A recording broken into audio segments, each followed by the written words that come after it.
Nous avons dit que nous verrons beaucoup de choses. Aujourd'hui, nous voyons les champs acquis au prix du mensonge. Ça veut dire quoi? Je vous avais expliqué que les champs, la richesse, les mariages, l'église, c'est-à-dire que ce que tu as reçu, ou les biens, de quelle manière tu as eu le travail que tu as? De quelle manière?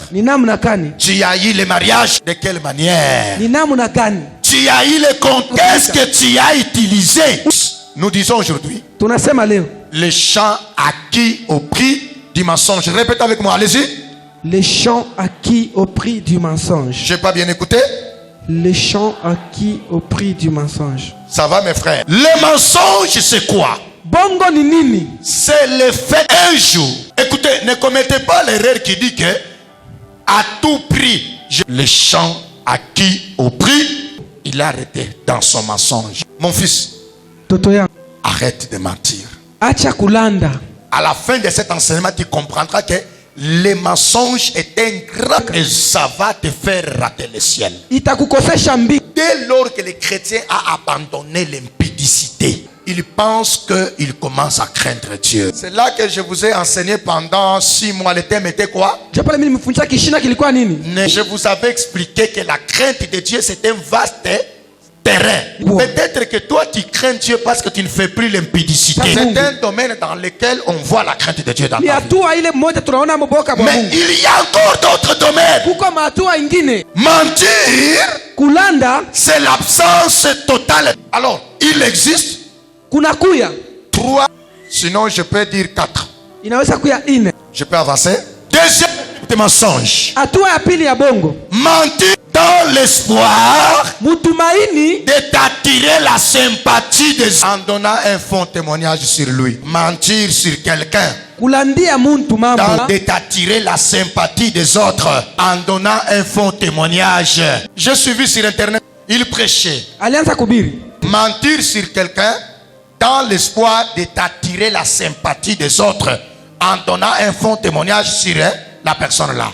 C'est une forme de mensonge très sérieux. Nous sommes en train de voir le thème, c'est quoi? Les champs acquis au prix du mensonge. Lorsque quelqu'un est en train de souffrir, mais toi tu as menti, on retient que tu as le sang de cette personne sur ta tête. C'est là que vous puissiez être enseigné. Combien de femmes sont chassées dans les mariages? Non pas parce qu'elles ont été mauvaises, parce que les belles-sœurs, les beaux-frères ont menti des choses contre elles. Combien? Retenez que les plaies sont de grandes armes et même des braises sur ta tête. Même si tu ne vois pas encore les conséquences aujourd'hui, les conséquences tomberont certainement. Oui. C'est ce que nous disons mon pasteur, certainement oui. Ça veut dire que certainement oui, on fait la liaison. Certainement oui. À quel prix as-tu acquis? Je dois partir, je devrais partir le mois prochain à Haïti pour aller prêcher dans une grande église. Mais ce pasteur-là me dit, pourquoi? Il y a un pasteur qui est venu de chez vous de la RDC. Il a dit que tu es un homosexuel là-bas. Je voudrais demander à ce pasteur.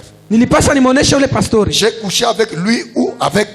Et c'est ce pasteur qu'on a appelé à la place de Joël pour... Acquis au prix du mensonge. Tu t'attires la sympathie, tout le monde te voit. Moi, na malamu yeyo.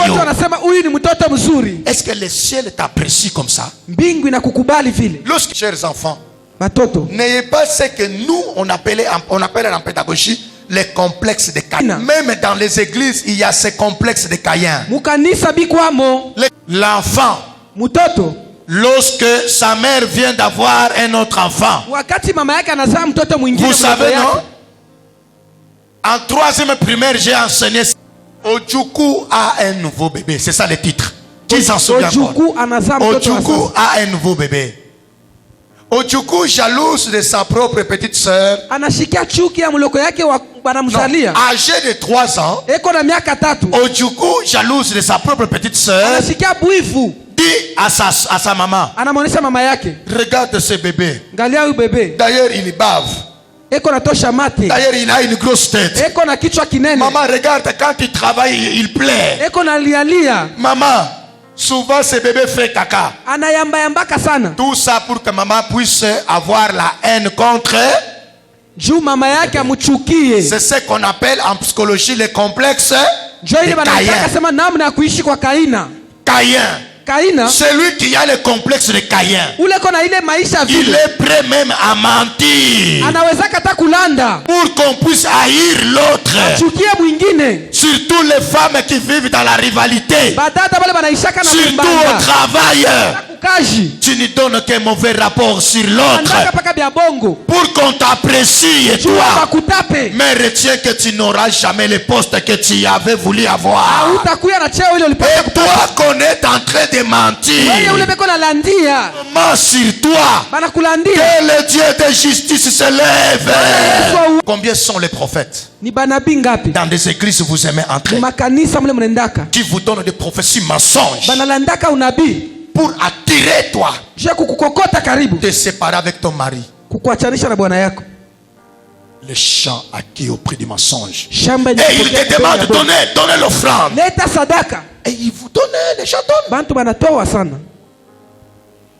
Moi je te dirai jamais les mensonges. Je te dirai d'abandonner les mensonges que tu as là, parce que ça peut te compliquer l'avenir. Est-ce que l'Esprit de Dieu parle à quelqu'un? Gloire à Jésus.